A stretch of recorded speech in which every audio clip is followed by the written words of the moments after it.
자, 이제 임차인의 권리 등에 관한 쟁점 확인을 해보도록 하겠습니다. 자, 우리가 이제 이 임차권 얘기를 할 때는 항상 지상권 얘기하고요, 전세권 얘기 요거 미리 세팅을 해야지 비교해서 기억을 하실 수 있습니다. 그래서 자, 먼저 우리 앞에 공부했던 얘기를 다시 한번 스크린을 해보겠습니다. 그래서 갑소유의 X 토지라고 하는 것에 대해서 을 이라는 사람이 소위 지상권이라는 것을 취득을 하게 된다라고 전제를 했을 때 여기에는 지상권을 취득하려면 첫 번째가 지상권 설정 계약자 갑의 토지를 을이 사용을 하기로 한다라고 하는 지상권 설정 계약을 체결을 해야 돼요. 이건 이제 의사의 합치만 있으면 돼요. 자, 근데 이거 하나로 지상권이 성립하는 것은 아니고요. 자, 두 번째가 지상권 설정 등기라고 하는 것이 을 명의로 이루어지게 되면 을은 지상권이라는 것을 취득을 하게 됩니다. 자, 그래서 지상권자 을이라는 것은 등기를 통해서 성립을 하기 때문에 물권에 해당이 되게 될 것이고요. 그래서 물권이니까 세상의 모든 사람에게 주장할 수 있습니다. 병이란 사람에게 만약에 소유권이 넘어갔다 할지라도 이 지상권의 존속 기간 내에는 누구에 대해서 바로 병에 대해서 지상권이라는 권리를 주장을 할 수가 있게 됩니다. 이게 이제 지상권의 기본적인 골격 이렇게 해석을 하는 거예요. 자, 한편 지상권의 존속 기간이 만료가 됐다라고 한번 전제 보겠습니다. 그리고 이 지상권자 을은 이 토지에다가 Y 건물이라는 것을 지어놨어요. 그러면 이제 지상권자 을은 만약에 지상권의 존속 기간이 만료가 됐음에도 불구하고 이 Y 건물이 현존하고 있다, 멀쩡하게 굴러가고 있다라고 했을 때, 자, 이 사람이 갑에 대해서 뭘 주장할 수 있냐면 바로 갱신 청구라고 하는 것을 할 수가 있습니다. 자, 그럼 이제 갑이라는 사람이 갱신 청구를 받아줄 수도 있고 받아주지 아니한 경우도 있겠죠. 받아주면 별 문제가 안 되는데 계속해서 토지를 이용할 테니까. 근데 받아주지 않게 되면은 이때 바로 지상권자는 지상물의 매수 청구라는 것을 할 수 있게 됩니다. 그래서 이 지상물의 매수 청구를 한다라는 얘긴 즉슨 어떤 의미를 가지고 있냐면 형성권이에요. 그래서 갑은 무조건 사줄 의무가 발생한다라고 하는 이게 이제 지상권의 기본적인 구조. 그리고 이제 앞에서 우리 비교했던 주제 중에 하나가 이 지상권자 을이 2년분의 차임을 자 지료라는 표현을 씁니다. 연체 하게 되면은 자 갑은요 소멸 통고라고 하는 것을 해서 소멸 통고를 해서 자이 을의 지상권을 소멸을 시킬 수가 있게 됩니다. 그래서 우리 비교해서 토지 임대차 한번 예시를 해볼까요? 갑소 X 부동산에서 을이라는 사람이 임대차 계약을 통해서 임차권을 가지고 있다라고 한번 전제를 해보겠습니다. 만약에 자 임대차 이 사람의 임차권이라고 하는 것은 임대차에 합의만 있으면은 임대차 합의가 있으면 어떻다 임차권은 성립하게 됩니다. 따로 이 임차권 등기를 하지 않더라도 어떻다 임차권 등기란 걸 을명의로 하지 않더라도 이 사람은 임차권을 을의 갑에게 주장을 할 수가 있습니다. 다만 임차권 등기를 해 놓게 되면 소유자가 바뀌었을 때 병으로 바뀌었을 때 이 바뀐 소유자에 대해서 임차권을 주장할 수 있어요. 대신 임차권 등기를 안 하게 되면은 자 병한테는 기본적으로 임차권을 주장할 수 없다라고 할 거예요. 자 이제 조금 더 응용 들어가 볼까요? 임차권 등기를 하지 않았다라고 할지라도 이 을이라는 사람이 이 토지에다가 Y 건물에 대해서 자 신축을 하고요. 소유권 보존 등기라는 걸 하게 되면 바뀐 소유자에 대해서 뭘 주장할 수 있다? 바로 임차권을 주장할 수 있다. 뭐 그러다 치고 자, 지금 임대차의 존속 기간이 만료가 됐습니다. 자, 그때 임대인에게 뭘 주장할 수 있다? 갱신 청구라는 것을 할 수가 있을 텐데요. 만약 갱신 청구를 받아주게 되면 더 이상 문제가 안 돼요. 근데 갱신 청구를 받아주지 않는다라고 했을 때 이 누가 임차인이 마치 지상권자가 토지 소유자, 지상권 설정자에게 지상물의 매수 청구를 할 수 있듯이 바로 임차인은 뭘 할 수 있다? 지상물의 매수 청구라는 것을 할 수 있다. 그래서 앞에서 우리가 지금 지상권 파트에서 지상물 매수 청구와 형성권이라고 해서 갑이라는 사람이 무조건 사줄 의무가 발생하듯이 만약에 지금 건물 임차 토지 임차인인 사람이 건물을 짓고요. 그다음에 이제 임대차 기간이 종료가 돼서 지금 갱신 청구를 했는데 요거 받아주지 않게 되면 임차인을이라는 사람은 임대인에 대해서 지상물의 매수 청구라는 것을 할 수가 있다 해서 좀 어렵죠. 어려운데 지금 이걸 통해서 여러분들 지상권 얘기도 같이 공부하시고 임차권 얘기도 같이 공부하셔야 돼. 메모를 할 필요는 없습니다. 그래서 어차피 같은 강의를 한 번, 두 번 더 들으시게 되면은 그냥 이걸 통째로 외우실 수가 있습니다. 그래서 하여튼 뭐 그렇게 가봐야겠고요. 자, 이게 이제 기본 구조예요. 그래서 지금 임차인의 권리 중에서 첫 번째 이슈 지상물의 매수 청구라는 주제가 나오게 됩니다. 자, 이 지상물의 매수 청구라고 하는 개념을 논하기 위해서는 논리 구조 자체가 뭐야? 토지 임차인이라는 것이 전제가 돼야 됩니다. 건물 임차인에는 지상물의 매수 청구라는 개념 자체가 성립할 여지가 없고 다만 시험 문제를 구성할 때는 이 지상물의 매수 청구라는 표현 대신에 건물의 매수 청구라는 표현을 쓰기도 합니다. 그래서 건물인 게 토지에 있으니까 지상물의 일종이 되게 될 것이고 당연히 별 문제가 되지 않는 거죠. 그래서 이 지상물의 매수 청구라고 해서 결론은 이제 가겠습니다. 그래서 인정되는 경우와 부인되는 경우를 이제 묶어서 가셔야 돼. 해서 지상으로 매수 청구를 할 수 있는 케이스 토지 임차인의 계약 갱신 청구 임대인이 거절했을 때 이 얘기의 논의의 전제는 뭐라고요? 자, 임대차 기간이 종료가 되게 될 것이고 그 다음에 지상의 건물이 현존하고 있고 그래서 토지 임차인이 임대인에 대해서 계약 갱신 청구를 하게 근데 거절하게 되면 그럼 네가 이 건물 사줘라고 하는 지상물의 매수 청구라고 하는 것을 할 수 있다. 이런 게 있었고요. 하나 더 존속 기간의 정함이 없는 토지 임대차에서 임대인의 해지 통고로 임차권이 소멸한 경우. 자, 앞에서 우리가 이제 존속 기간의 정함이 없는 임대차에서 임대인도 임차인도 해지라는 것을 할 수가 있다. 만약에 임대인이 해지 통고를 하게 되면 6개월 후에 임차권은 소멸하게 될 테고 임차인이 해지 통고를 하게 되면 그때는 1개월 후에 임차권이 소멸합니다. 그런데 이제 이 사안은 뭐냐면 자, 이 사람이 존속 기간을 정하지 않고 토지 임대차 계약을 체결한 상태입니다. 그래서 임차인이 이 토지 위에다가 지상의 건물 같은 것을 지상물을 설치를 해 놓은 상태가 되겠습니다. 근데 앞에서 본 것처럼 임대인이 존속 기간의 정함이 없는 임대차에서 언제든지 해지 통고를 할 수가 있게 될 것이고요. 예, 그래서 6개월 지나면 그게 이제 임차인에게 도달되고 6개월 지나게 되면 임차권을 소멸합니다. 그럼 이제 쫓겨내야 되는 이 사람 입장에서 토지 임차인 입장에서는 누구에 대해서 만약에 건물이 현존한다고 했을 때 임대인에 대해서 지상물의 매수 청구라는 것을 할 수가 있습니다. 자, 이제 세 번째 지상물 매수 청구를 배제하기는 약정이 있을 때 이 약정은 무효입니다. 그래서 설령 이런 약정이 있다라고 할지라도 이것은 무효가 되게 된다. 그래서 당연히 지상으로 매수 청구를 할 수 있다. 자, 스토리 가볼까요? 갑소유 X 토지에 대해서 을이라는 사람과 임대차 계약을 체결하고 을이 임차인이 되게 됩니다.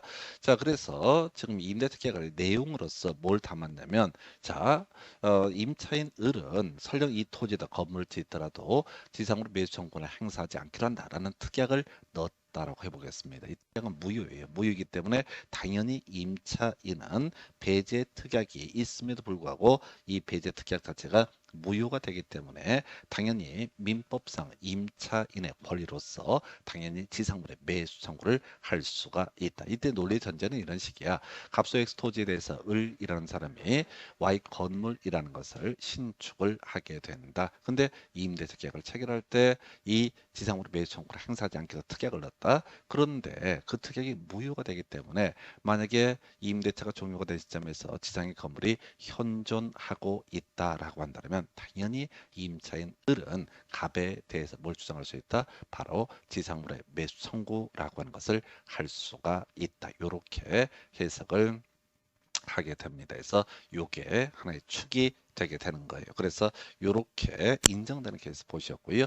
자, 부인되는 케이스 볼까요? 자, 우리 앞에서 임대인이 임차인을 대상으로 해지할 수 있는 사유 중에 하나가 존속기간에 정함이 없는 이런 게 하나 있었고요. 이기분 차임 연체하게 되면 어떻다? 임대는 또 해지라고 하는 것을 할 수가 있습니다. 자, 이때는요. 자, 임대차 종료 시에 자, 임차인 소유의 건물 또는 지상물이 존재한다라고 할지라도 임차인 잘못한 거잖아. 그러니까 더 이상 임차인은 소위 지상물의 매수 청구라고 하는 것을 주장을 할 수가 없다라고 이렇게 해석을 하게 됩니다. 자, 그 외에 일시 사용이 명백한 임대차, 이걸 이제 외우셔야 될 텐데, 자, 지금 차임 연체 얘기하고요. 일시 사용이 명백한 임대차, 일시 사용이 명백한 임대차는 뭐냐라고 했을 때 이런 경우 있다 하십시다. 임대차 토지관은 갑소유 X 토지에 대해서 을이라는 사람이 임대차 계약을 체결합니다. 근데 이제 이 사람이 이제 농지법 보면 그런 거 나오게 되는데, 가을 배추를 재배하려고 6월에 이제 씨를 뿌리는 거예요. 6월부터 9월까지만 저 뭐 10월에 하십시다. 10월까지 임대차 기간을 정하게 됩니다. 그래서 6월에 씨 뿌려서 수확하고 등등 10월이 다 끝난다는 거야. 이게 이제 8개월 이내 임대차라고 농지법에서 공부를 하게 되는데 배추 심으려고 할 때 1년 내내 이 논밭을 쓸 필요는 없잖아요. 가을 배추, 김장용 배추만 출하는 게 목적이야. 그런데 을이라는 사람이 이렇게 한 4개월 정도 임대차 기간을 딱 정해놓고 상태에서 지금 배추 생산량이 많고 등등등의 이유로 해서 이 토지 위에다가 건물을 가건물 같은 걸 신축을 하게 됩니다. 지상인 건물이 현존하죠. 근데 딱 10월 달이 된 상태에 보니까 지상인 건물이 현존해. 그래서 을이 임대차 끝났으니까 자, 갱신 청구를 예를 들어 했다 하십시다. 갱신 청구를 했는데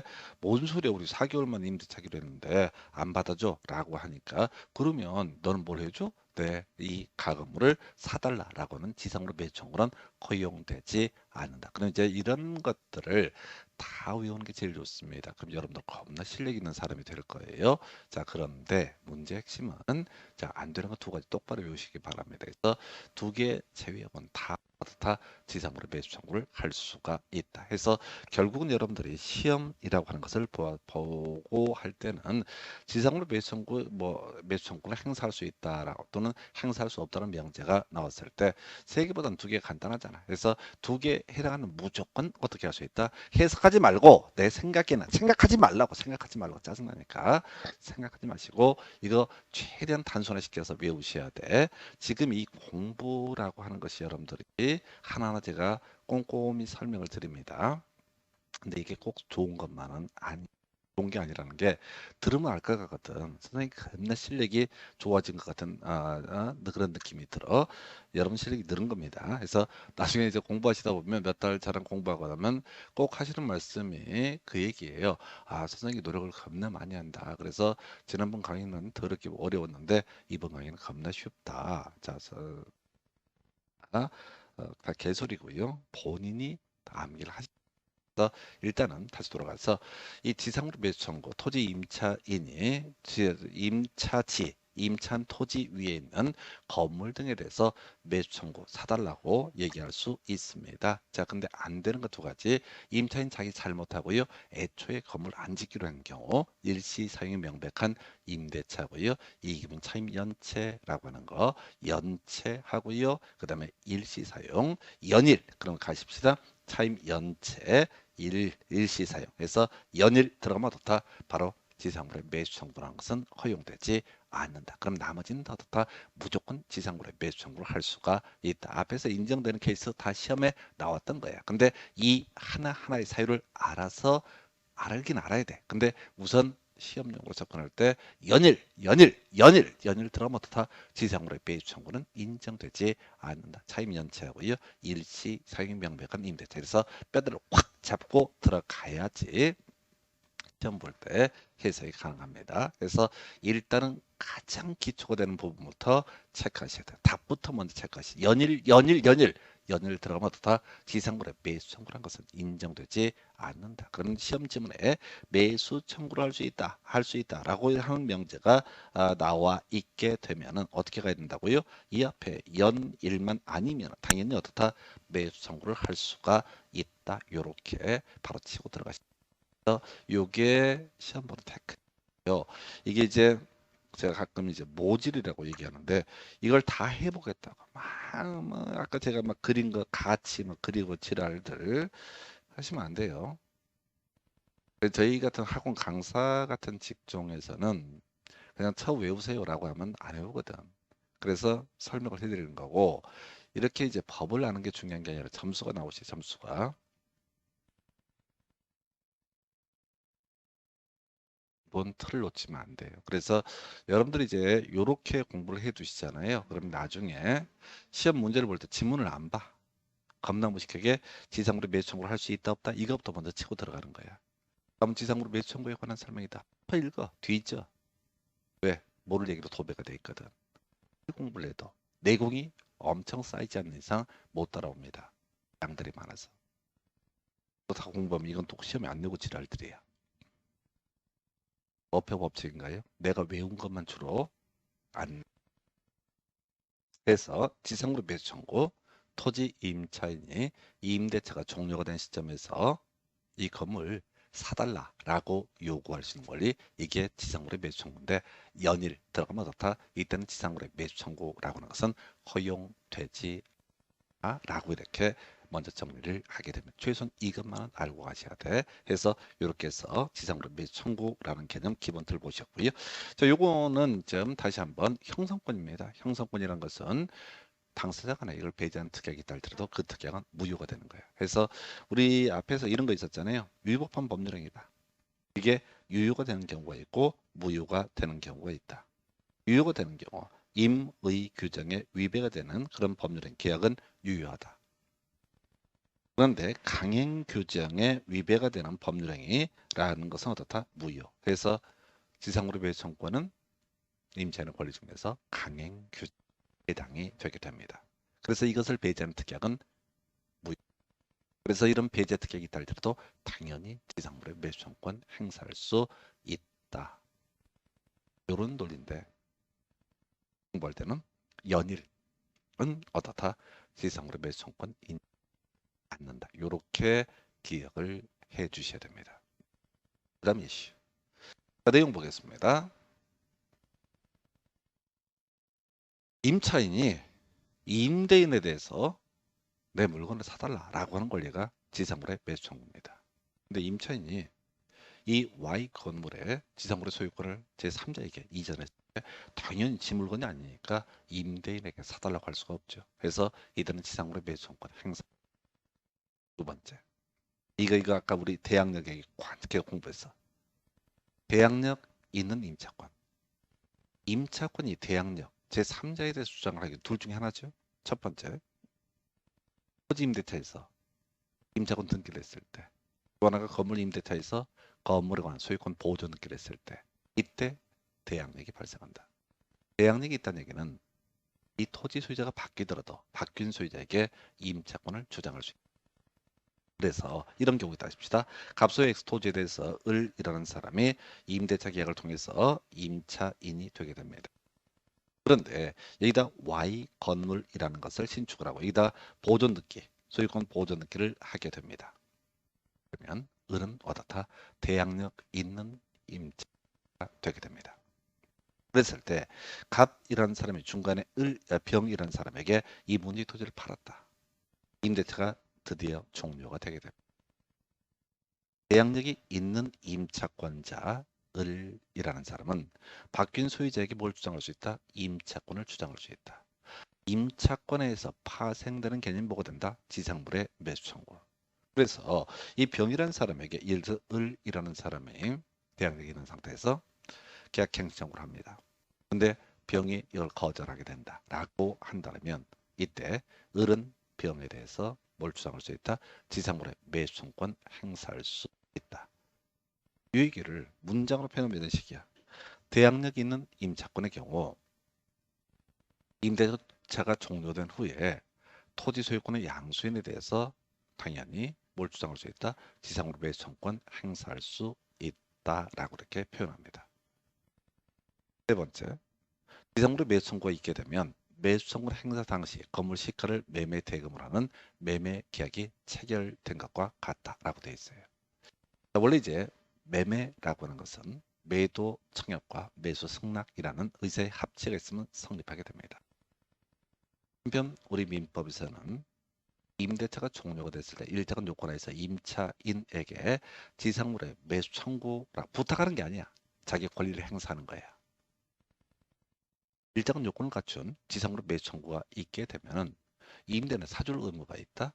이때 매매 대금은요. 바로 시가라고 하는 것을 기준으로 하는 매매 계약이 체결된 것과 같다라고 이렇게 이게 지상물의 매수 청구라는 개념이 되게 됩니다. 그래서 자 이게 이제 다시 한번 지상권이라는 개념과 비교해서 기억을 해주실 주제가 되겠습니다.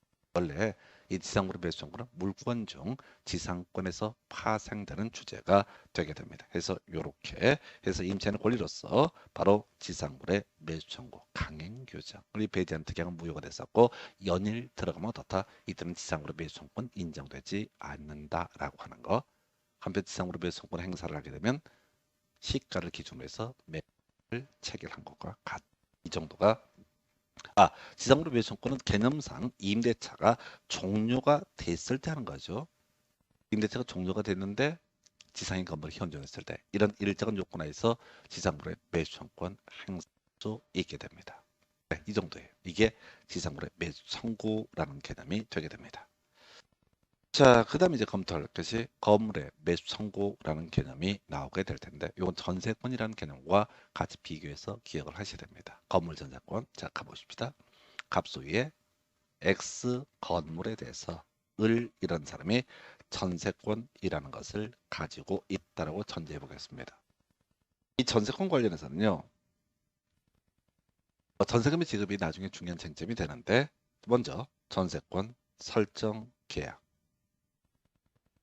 두 번째 전세금의 지급 들어두십니다. 세 번째 제일 중요한 거죠.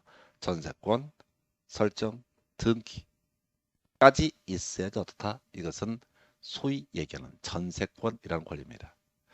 우리가 보통 주택에 있어서 전세라는 얘기와 전혀 별개 문제예요. 전세권은요 물권에 해당이 되는 그런 개념이 됩니다. 그래서 뭐 물권이다 보니까 세상 모든 사람에게 주장을 할 수가 있다라는 의미를 가지고 있어요. 다시 갑시다. 전세권이라는 권리는 전세권 설정 계약과 전세금의 지급, 전세권 설정 등기라는 과정을 거치면 성립하게 됩니다. 이 전세권자가요.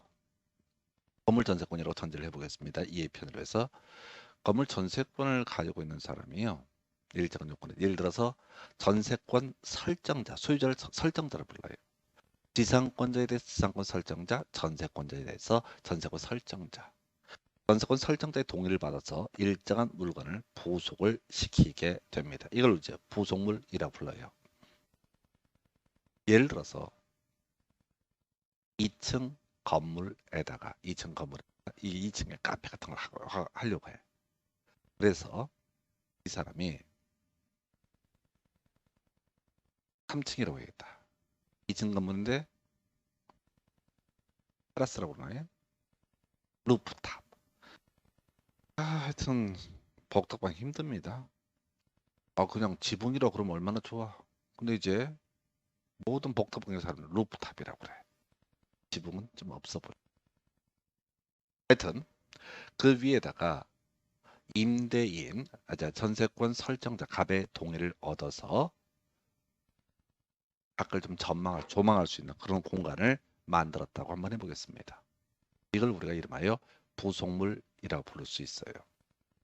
이때 부속물하고요 비교할 수 있는 것이 부합이라는 개념이 있게 됩니다. 부합이라고 하는 것은 그 건물과 일체가 돼서 떼낼 수가 없는 상태를 가리켜서 부합. 이거 어디서 공부했냐면 나중에 다시 공부하겠지만 부동산 학개론 공부하실 때 그런 얘기를 하죠.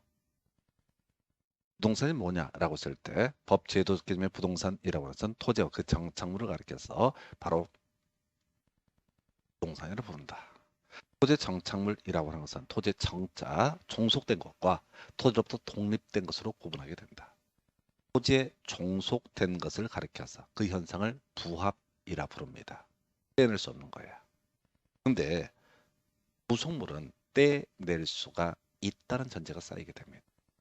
그래서 예를 들어서 이 부속물이라고 하는 거. 자, 요거 이제 루프탑 말고 자, 시스템 에어컨이라고 전제를 해볼게요.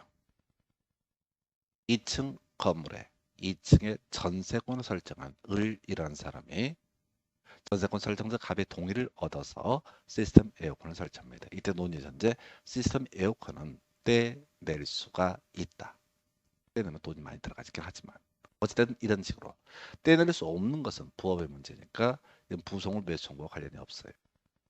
시스템 에어컨을 설치했습니다. 그리고 전세권 존속기간이 말. 그러면은 전세권자 을은 갑에 대해서 부속물의 매수 청구라고 하는 것을 할 수 있습니다. 앞에서 지상권에서 토지에 관한 권리인 지상권에 있어서 지상권자가 지상권 설정자에게 지상권의 존속기간 만료가 됐을 때 일정한 요건하에서 지상물의 매수 청구라는 걸 할 수 있다. 반면 건물 전세권자는 부속물이라는 전제가 쌓였을 때 건물 전세권의 존속기간 만료가 되면 부속물의 매수 청구라는 이게 전세권 얘기야. 건물 전세권. 이 건물 전세권하고 바로 비교를 해봐야 되는 것이 건물 임차권이라는 개념이 되겠습니다. 자, 건물 임차권이라고 하는 개념은 이런 식이야. 갑소유의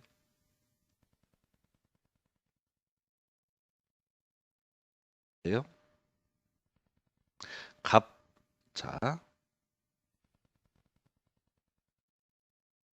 예?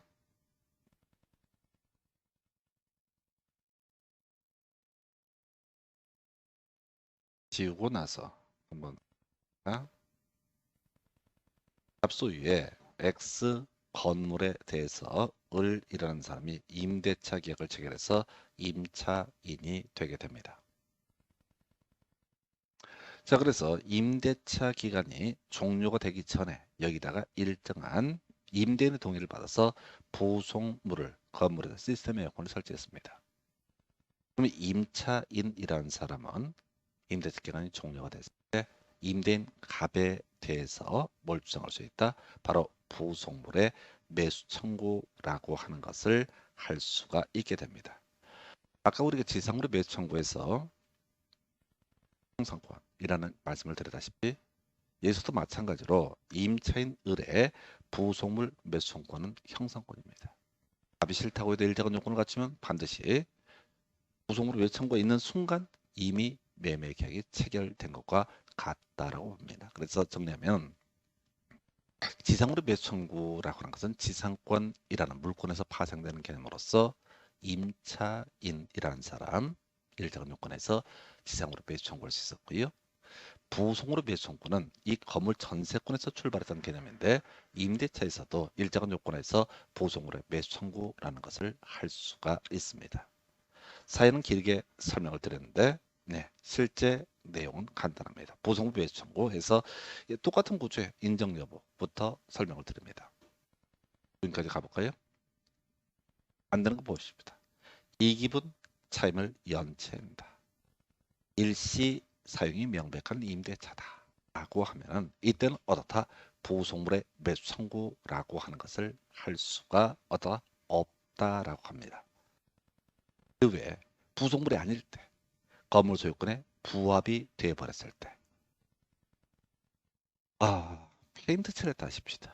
그건 떼낼 수가 없잖아. 그럼 부합의 문제로 넘어가는 거예요. 그래서 다시 갑시다. 지상물의 매수 청구가 됐든 부속물의 매수 청구가 됐든 부인되는 케이스 연일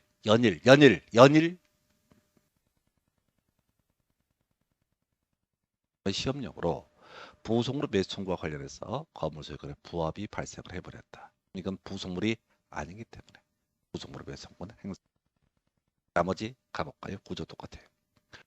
자, 첫 번째, 두 번째 항목은 그렇게 중요한 건 아닙니다. 건물 임차인이 임대인 동의를 받거나 임대인으로부터 매수해서 부속을 시킨 물건. 그래서 아까 시스템 에어컨이라는 것을 임차인이 임대인 동의를 받아서 부속을 시켰다. 또는 마침 시스템 에어컨과 관련해서 임대인이 그런 업을 했어. 그래서 임대인으로부터 매수해서 부속을 시켰으면 임대차가 종료가 된 시점에서 임차인은 임대인에게 다시 사달라고 주장할 수 있는 권리, 부속물의 매수 청구. 앞에서 지상물의 매수 청구라고 하는 것이 강행 규정이라고 그랬습니다. 두 사람 사이에 지상물 매수 청구를 배제하는 특약이 있다 할지라도 이때는 어떻다고 그랬어요? 바로 그 특약은 무효가 되기 때문에 당연히 임차인은 지상물의 매수 청구를 행사할 수 있습니다. 똑같은 논리 구조로 부속물의 매수 청구권이라고 하는 거, 이것도 강행 규정입니다. 민법에서 정하고 있는 임차인의 고유한 권리입니다. 그래서 당사자 간에 부속물의 매수 청구를 배제하는 특약이 있다면 임대차 내용에 그 특약 자체, 약정이 무효가 됩니다. 그래서 설령 그런 특약이 있다 할지라도 당연히 뭘 할 수 있다? 부속물의 매수 청구를 할 수 있다. 그러나 우리가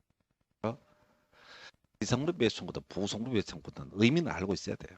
그러나 가장 중요한 것은 연일 들어가면 어떻다? 이때는 매수 청구 인정되지 않는다. 이렇게 정리합니다. 그래서 우리 임차인의 권리 중에서 비용 상환 청구를 공부하시겠습니다. 그건 임의 규정이에요. 몇 번으로 반복을 드릴 겁니다. 해서 이렇게 자 이렇게 부속 매수청구권 인정이 된다고 했을 때 임차인은 임대차가 종료된 때 임대차 아까 지상물도 마찬가지잖아요. 지상물 매수청구도 마찬가지. 임대차가 종료된 시점에서 이런 일정한 요건을 갖췄다고 했을 때 임대인에게 부속물의 매수청구를 할 수가 있다. 그런데 임차인이 부속 매수 청구를 하게 되면 매매 계약이 체결된 것과 같다. 아까 지상물의 매수 청구와 똑같은 구조가 됩니다. 그래서 토지 임대차에서는 지상물의 매수 청구의 문제로 넘어가고요. 건물 임대차에서는 부속물의 매수 청구의 문제로 넘어가게 됩니다. 그래서 이렇게 해서 임차인의 권리 지금 두 가지 설명드렸습니다. 지상물의 매수 청구, 부속물의 매수 청구 둘 다 강행 규정이고 기본적으로 부인되는 게 연일 들어가면 어떻다. 연일 들어가면 어떻다. 지상물의 매수 청구도 부속물의 매수 청구도 인정되지 않는다. 이렇게 정리하고요.